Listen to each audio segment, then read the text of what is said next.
Radio Anthropocène, à l'écoute du changement global.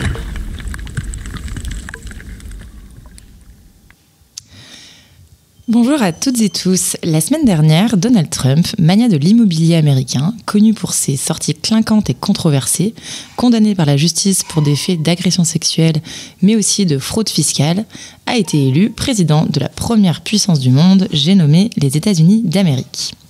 Je ne vais pas ici vous ressortir la sauce habituelle qui nous explique combien cette élection est plus dangereuse pour la démocratie américaine et l'équilibre géopolitique du monde que celle de 2016, ni à quel point il est urgent que nous nous organisions ici contre la menace de l'extrême droite puisque les États-Unis auraient apparemment toujours un coup d'avance.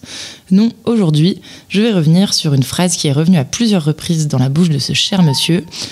Tout au long de la campagne, Trump s'est en effet amusé à marteler face à ce que l'on est forcé d'appeler son opposante radicalement écologiste, comme quoi la vérité n'est toujours qu'une affaire de perspective, drill, baby drill, ou en français, creuse, chérie, creuse. Alors ça sonne bien, c'est catchy, comme ils disent de l'autre côté de l'océan Atlantique, et puis ça évoque pour beaucoup de personnes des objets culturels réconfortants et familiers. Pour moi, par exemple, c'est une petite fille dans la série How I Met Your Mother qui scande « Drill, baby drill » pour rendre fière sa mère lobbyiste de l'industrie pétrochimique et forcer le téléspectateur à se tordre de rire devant la cocasserie d'une telle scène. Eh bien, si j'avais su. Non, parce que derrière Drill Baby Drill, aucun baby à ne pas laisser dans un coin. J'espère que vous l'avez, sinon la semaine va être vraiment trop maussade pour moi. Mais Total, Exxon, Shell, les républicains conservateurs, le capitalisme décomplexé, les mascus et tout un tas d'autres réjouissances que Trump s'amuse à aller extraire alors qu'on pensait qu'ils allaient enfin commencer à s'enliser. Drill Baby Drill, c'est donc la promesse d'un monde qui ne change pas. C'est le sursaut des discours climato-sceptiques qui chantent joyeusement pour narguer et titiller l'anxiété de leurs adversaires qui essayent au moins de faire semblant de se montrer responsables. Promettre de creuser encore et toujours plus de pétrole en utilisant ce slogan vieux du début du siècle, c'est annoncer qu'on n'en a pas fini avec la société expansionniste, techniciste et avide de croissance encore et toujours. Entendu pour la première fois en 2008 lors de la convention des Républicains qui visait à désigner alors John McCain comme candidat à l'élection présidentielle, ce slogan symbolise la position du Parti conservateur et donc de Trump face aux défis environnementaux. Forer encore et toujours et ne parlons jamais ni des dégâts engendrés ni d'énergie renouvelable. Alors non seulement ce slogan est climato-sceptique et synthétise finalement tout un tas de petites phrases dont Trump a émaillé la toute fraîche campagne en rappelant par exemple que les scientifiques, ces aveugles, n'étaient pas encore au courant que le climat allait se refroidir bientôt. Et pour le coup, je pense que personne ne verra d'inconvénient ni qu'aucun ego ne sera froissé que l'avenir donne finalement raison à ce monsieur. Mais pour l'heure, le plus grave derrière l'amour de Trump pour le pétrole, c'est qu'il affiche en lettres capitales qu'il signe et persiste pour le monde d'avant. Vous savez, celui dont on essaye de se dépêtrer, responsable du dérèglement climatique, qui dans le monde de Monsieur Blond n'existe pas. Alors tout va bien, mais tout de même, on remarque quelques petits changements, non. C'est que ce n'est pas bien évident de s'y retrouver avec tous ces sons de cloche différents. Ce monde passé dont il est question est celui de l'abondance et de la croissance économique infinie. Pas étonnant que les écolos perdent à tous les coups. Il faudrait manger végétarien, arrêter l'avion et en plus renoncer à toutes les belles histoires qu'on nous a racontées depuis presque 100 ans. C'est que cette affaire d'abondance a débuté dès le lendemain de la Seconde Guerre mondiale et a déboulé dans tous les pays occidentaux comme un miracle. Terminé le rutabaga, grâce à la démocratisation de l'or noir et à la multiplication de ses usages, on ne manquera plus jamais de rien. On va se permettre ici un tout petit aparté. Il ne serait pas juste de ne pas reconnaître que le pétrole, même si on lui casse du sucre sur le dos, a quand même permis de lutter contre tout un tas de maladies, d'améliorer drastiquement les conditions de vie d'énormément de personnes et de simplifier de façon générale nos modes de vie. Encore une fois, ce n'est pas le produit qui fait le poison, mais la dose.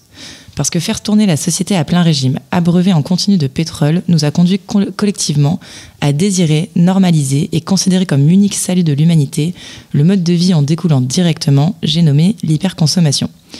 Le pétrole, ce n'est donc pas uniquement quelques puits qui dézinguent par leur exploitation les terres de pays lointains et les fonds marins habités par des espèces qu'on ne connaît même pas.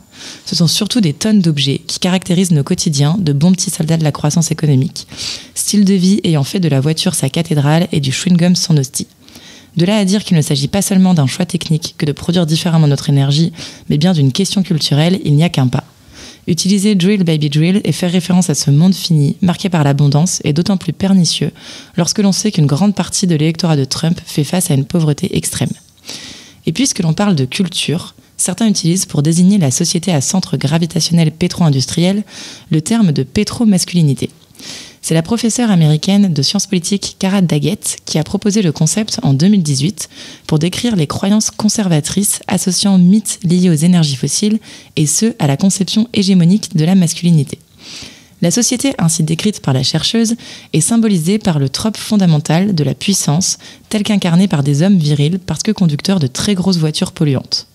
Drill Baby Drill s'est donc ici redonné un nouveau souffle à une organisation sociale polluante et exploitatrice de la nature et de toutes celles et ceux qui n'incarnent pas cette conception délétère de la puissance, tout en dégradant encore et toujours nos liens et nos solidarités, le rapport de force étant unique mode relationnel. Et pour terminer, porter le pétrole comme unique étendard pour dessiner le futur, c'est faire une nouvelle fleur à l'industrie pétrochimique en lui assurant qu'elle ne sera certainement pas réglementée sévèrement comme elle devrait l'être depuis longtemps. La semaine dernière, même le patron de Total Energy a soupiré que ce n'était pas la chose sérieuse. D'après lui, l'industrie pétrolière va avoir encore plus mauvaise presse qu'avant si on ne la cadre pas. Heureusement qu'il nous reste le rire. Drill Baby Drill, c'est aussi ne pas prendre en compte la responsabilité de cette industrie dans le dérèglement climatique, dans la perte de temps et de chance qu'elle a infligée à l'humanité tout entière, puisque Total, par exemple, pour en revenir à ce fleuron national qui fait notre fierté, savait depuis les années 70 les impacts climatiques gravissimes engendrés par ses actions. Drill Baby Drill, c'est donc un crachat au visage des activistes du monde entier qui s'échinent pour faire interdire le forage des fonds marins, mais aussi à celui des scientifiques qui s'époumonnent pour qu'enfin on en finisse avec cette passion mortifère, ou des ingénieurs qui s'arrachent les cheveux pour qu'on trouve d'autres sources énergétiques sans perdre trop en confort. Alors qu'est-ce qu'on fait quand l'un des types les plus puissants du monde claironne que non, tout ce travail, toute cette lente prise de conscience, toute cette urgence à changer maintenant pour pouvoir vivre demain n'est qu'une lubie d'une poignée de militants en mal d'occupation? Eh bien, on continue d'enfourcher son vélo. Radio Anthropocène. À l'écoute du changement global.